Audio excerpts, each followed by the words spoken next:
convida-nos a trabalhar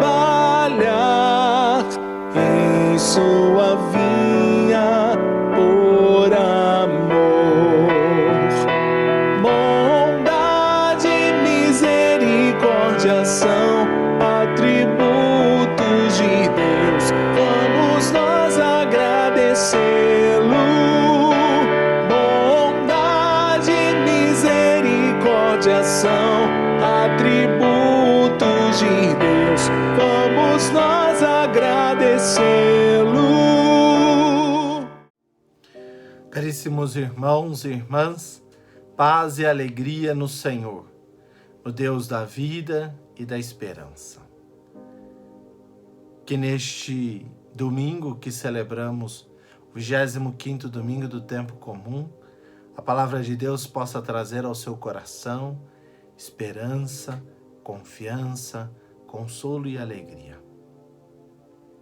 A primeira leitura de hoje é tirada da profecia de Isaías, capítulo 55, de 6 a 9. O povo volta do exílio, o povo retorna após ter passado um tempo no exílio.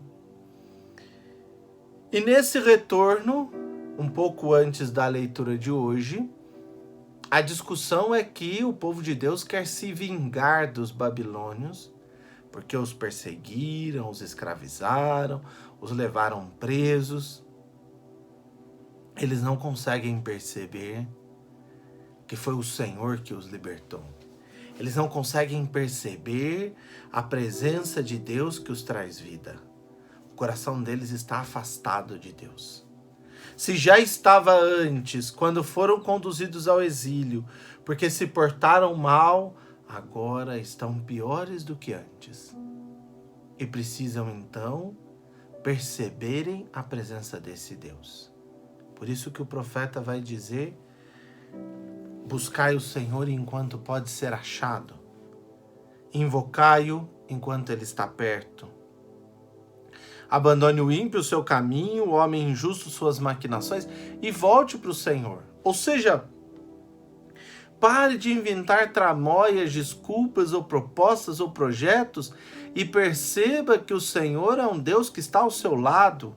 O Senhor é um Deus que caminha com você.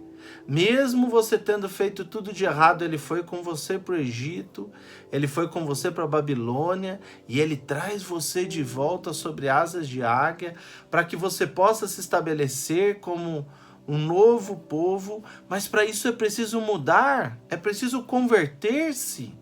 Se não existir a conversão para a descoberta do Senhor, de nada adianta, meus irmãos e irmãs. Por vezes nós temos esse costume de dizer: o Senhor podia fazer isso, o Senhor podia fazer aquilo, o Senhor podia fazer aquilo outro. E eu me esqueço que a maior obra do Senhor, a maior graça que Ele pode fazer,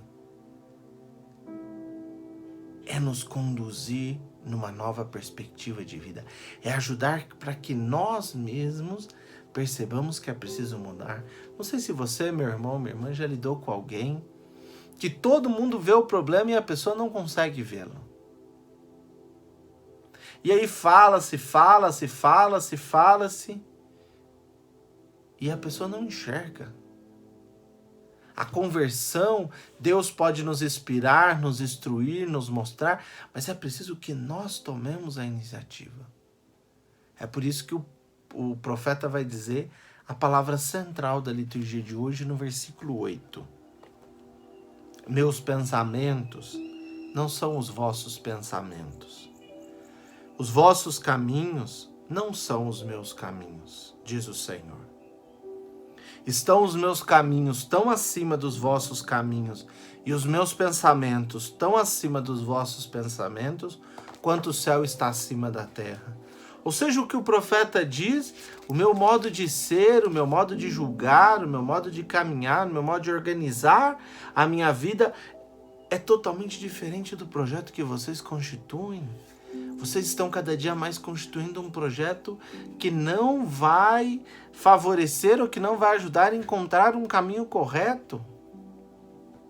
Abra o seu coração, perceba que é preciso mudar, perceba que é preciso achar uma nova forma de ser e de viver, e se não encontrar essa nova forma de ser e de viver, o que vai acontecer?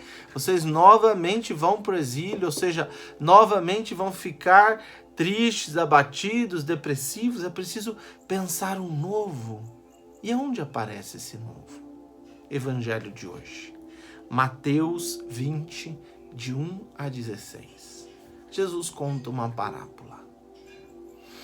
O reino dos céus é como um patrão que saiu para arranjar empregados para trabalhar na sua vinha. Vai logo pela madrugada, contrata e combina uma moeda de prata por dia. Bem, às 9 horas ele passa, às 13 horas ele passa, às 15 horas ele passa e vê aquelas pessoas lá e manda para a vinha. Às 5 horas ele passa e faz a pergunta. Ouçam a pergunta do patrão que é feito hoje no Evangelho de Mateus, capítulo 20, de 1 a 16. Saindo outra vez pelas 5 horas da tarde, encontrou outros que estavam na praça e lhes disse: por que estáis aí o dia inteiro desocupados? Ou seja, por que vocês não estão trabalhando? Eles responderam: porque ninguém nos contratou. E o que diz o patrão? Ide também vós para a minha vinha. Com o primeiro grupo, o patrão combinou uma moeda de prata. Com os outros, o que ele diz? Eu vos pagarei o que for justo. Os que são contratados às 5 horas, nem isso ele diz. Simplesmente fica assustado, porque ninguém se preocupou em contratar aqueles. E manda para a vinha. No final diz o quê? Ao seu administrador: vai e pague uma moeda de prata a cada um, começando dos que chegaram por último para os primeiros. E ele vai entregando a moeda. Os primeiros, quando chegam, ficam indignados. Não conseguem aceitar o que o patrão fez e dizem assim no versículo 11. Ao receberem o pagamento, começaram a resmungar contra o patrão. Estes últimos trabalharam 1 hora só, e tu os igualastes a nós, que suportamos o cansaço e o calor do dia inteiro? Não, tu não os igualastes a nós. O patrão não igualou os últimos aos primeiros. Ele fez muito melhor. Os últimos ele pagou por primeiro. Não deveria ser o último receber por último? Eles chegaram agora, se restar algum dinheiro eu pago. Não. O patrão foi muito diferente. O patrão foi muito generoso. Ele soube olhar numa outra perspectiva. Qual é a perspectiva? Aqueles ali que ninguém contratou, eles precisam ser valorizados, eles precisam ser cuidados para que eles possam retornar, para que eles possam criar ânimo e disposição para ir. Então, por isso ele paga primeiro. Os empregados que foram contratados cedo acharam que eles estavam sendo destratados simplesmente porque receberam o mesmo valor. E não é isso. Eles foram sim pagos o que foi combinado. Agora Deus foi melhor com aqueles que trabalharam menos. E não é porque eles trabalharam menos. É porque eles precisavam mais. Ouça o Salmo de hoje, Salmo 144. É justo o Senhor em seus caminhos. É santo em toda a obra que ele faz. Ele está perto da pessoa que o invoca, de todo aquele que o invoca lealmente. O que é a justiça, meus irmãos e irmãs? A justiça não é fazer o certo, justiça não é fazer o errado, a justiça não é fazer o melhor, a justiça não é fazer o pior, a justiça não é fazer o bom, a justiça não é fazer o ruim. A justiça é fazer o que é necessário ser feito. Aristóteles vai dizer que a justiça é sempre o caminho do meio. O que é o caminho do meio? Não é o caminho pronto, É o caminho que você vai ter que pensar. Existe o bom e o ruim. E você vai ter que discernir e achar qual é o caminho que você vai ter que tomar. E é preciso discernir em cada momento, em cada situação. Um bom pai, uma boa mãe que cuida dos seus filhos não precisa ser inteligente, sábio, formado ou rico. Que cuida dos seus filhos, o que ele sabe? Ele sabe achar o caminho justo, que é normalmente o meio. O meio do quê? O meio da minha reflexão. Ou seja, é preciso pensar, tenho isso, eu tenho isso, disso eu posso fazer isso para ter aquilo, aquilo outro, esse filho é assim, esse filho é assim, esse que é assim, ele precisa ter esse cuidado, precisa disso, preciso prestar atenção ali, esse é mais inteligente, então eu posso investir nesse campo, aquele ali gosta mais de fazer as coisas, então eu posso trabalhar isso, mas eu também não posso deixar que ele estude, que ele seja inteligente também, cultivar isso nele, e aí você vai trabalhando, você vai maquinando. Esse é o processo educacional. O processo educacional não é só colocar o filho na escola, no inglês, na catequese, no piano, no não sei o que, no futebol, não sei o que lá, e ele que se vire. Não! É preciso que você se empenhe, que você saiba entender. Esse é assim, e aí você faça o que é justo. Os filhos costumam dizer que os pais tratam uns melhores do que os outros, e tratam mesmo. Mas não é por uma separação, é por uma necessidade. Jesus inverte o projeto. Os grandes têm que continuar grandes, os pequenos têm que continuar pequenos. Esse é o projeto do mundo. Mesmo a primeira leitura, o projeto da vingança. Vamos nos vingar. E o que Jesus vai dizer, os meus caminhos não são os vossos caminhos. Os meus pensamentos não são os vossos pensamentos. Meu caminho, meu pensamento está muito acima.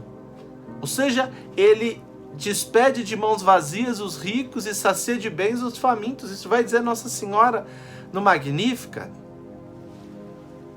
Meus irmãos e irmãs, nós precisamos entender que ou o projeto muda ou nós não somos seguidores do Cristo.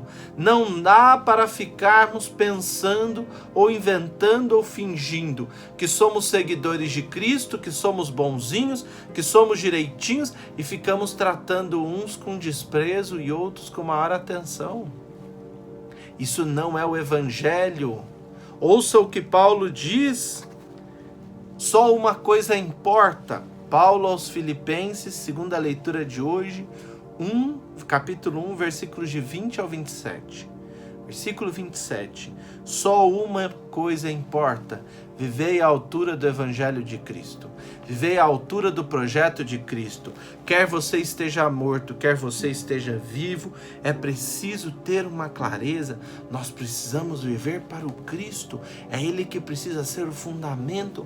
Nós não podemos esperar lá. Nós não podemos esperar que virá. Nós precisamos viver já. O projeto de justiça do reino de Deus é um projeto que precisa trazer igualdade para todos. E a igualdade para todos não é todo mundo ter a mesma coisa. A igualdade para todos é todo mundo ter o que é necessário. É todo mundo ter o que é preciso. Talvez eu não preciso de uma cadeira assim, ou de uma mesa assim, ou disso. Eu preciso de outra coisa, e aquele precisa daquele. Por isso que Deus fez esse mundo totalmente diverso, aonde cabe todos. Mas para comportar todos nesse mundo, nós precisamos trazer a todos, inserir a todos, incluir a todos. E muitas vezes nós vamos precisar fazer com os últimos que eles sejam os primeiros. E os primeiros, ajudá-los a entender que a força, a inteligência, a decisão que eles têm, não é para que eles sejam cada vez mais primeiros, mas para que eles sejam últimos. Isso não tem problema. Não tem problema ficar no fim ou ficar no começo. Quando a gente é criança é tão triste, quando a gente é tratado com desprezo ou é humilhado porque fica no fim por causa disso, daquilo outro, é comparado. E é aí que talvez os pais teriam a função, os professores também, né? As catequistas, de ajudar as crianças a entenderem. Ele que ficou no fim, talvez porque tem uma deficiência, anda mais devagar, é mais gordinho, tá doente, ele precisa ser melhor cuidado. Aquele que está mais doente, você tem que dar uma atenção maior, porque ele precisa de uma atenção maior. E os outros, por isso, vão parar? Não, os outros continuam no ritmo. Meus irmãos e irmãs, o projeto de Deus é um projeto totalmente novo. E eu digo a vocês, quanto mais eu leio a palavra de Deus, quanto mais eu me aprofundo nela, mais eu descubro a beleza desse Deus e a profundidade do seu projeto. Não se venda por qualquer pregador que diz que você tem que viver bem e que os outros que procurem a vida deles. Lembrem-se, é preciso viver só do que importa, a palavra de Deus. E é essa palavra que precisa ser a base fundamental para nos guiar a um novo projeto. E não acho que o novo projeto vai começar lá fora com os outros. O novo projeto começa com você, começa comigo, começa conosco, quando nós abrimos o coração à proposta do Senhor. Jesus não iguala a ninguém. Ele olha a cada um com o amor de Pai, com o amor de Deus, com o amor de irmão, com o amor de Filho de Deus, que nos quer dar a vida plena. Que Deus abençoe, que você possa abrir o seu coração para perceber que a justiça é um caminho muito mais bonito do que a vanglória. Por isso